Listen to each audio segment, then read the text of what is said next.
Hello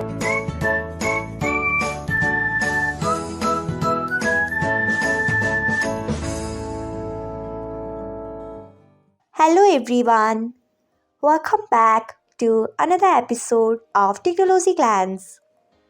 Today, in this video, I'm going to guide you through how you can disable trusted contacts on Viber. So, let's get started. Firstly, open Viber app in your device. Then tap on three dots icon. Next, tap on settings. After that, tap on privacy. Next, you can see the option of trusted contacts. Untick it by tapping on it.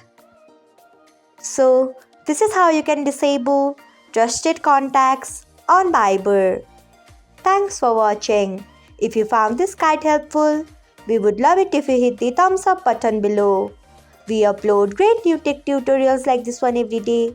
So, do not forget to subscribe to our channel and hit the bell icon so that you'll never miss another update.